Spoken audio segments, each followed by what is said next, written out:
দেশের একমাত্র জলবিদ্যুৎ কেন্দ্র কর্ণফুলী পানি বিদ্যুৎ কেন্দ্র।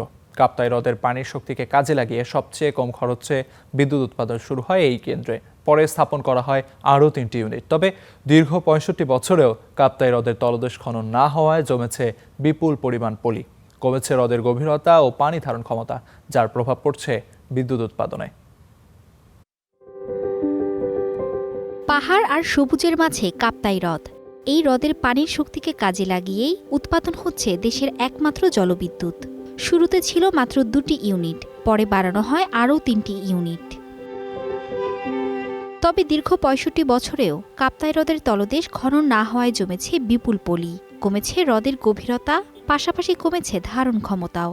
টেকনিক্যাল সাইডটা যদি একটু পর্যালোচনা করা হয় এবং সময় উপযোগী করা হয়, তাহলে দেখা যাবে কি এটার বিদ্যুৎ উৎপাদনটা আরো বাড়বে। স্থানীয় যারা বাসিন্দা আছে তারা যেন পায়, এই বিষয়টাও যেন নিশ্চিত করা হয়।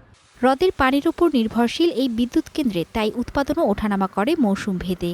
অক্টোবরের পর বৃষ্টিপাত কমতে শুরু করলেই কমে যায় পানির স্তর, সঙ্গে কমে বিদ্যুৎ উৎপাদনও। অন্যদিকে বর্ষায় কাপ্তাই হ্রদ পানিতে পূর্ণ থাকলে সর্বোচ্চ পর্যায়ে থাকে উৎপাদন।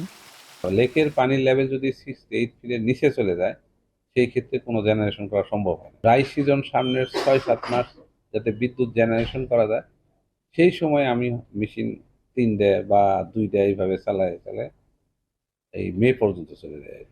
এই অবস্থায় কেন্দ্রটির 2টি ইউনিট সংস্কারে অর্থ দিতে আগ্রহ দেখিয়েছে জাইকা।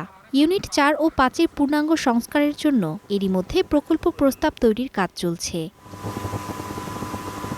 দেশের জাতীয় গ্রিডে গুরুত্বপূর্ণ ভূমিকা রাখছে কাপ্তাই হ্রদের পানির উপর নির্ভরশীল এই বিদ্যুৎ কেন্দ্র। বছরে সর্বোচ্চ 3 মাস পর্যন্ত দৈনিক 242 মেগাওয়াট বিদ্যুৎ উৎপাদন করতে পারে এই কেন্দ্রটি। তবে বছরের বাকি সময়ে উৎপাদন নেমে আসে সর্বনিম্ন প্রায় 40 মেগাওয়াটে। Desk report, Star news.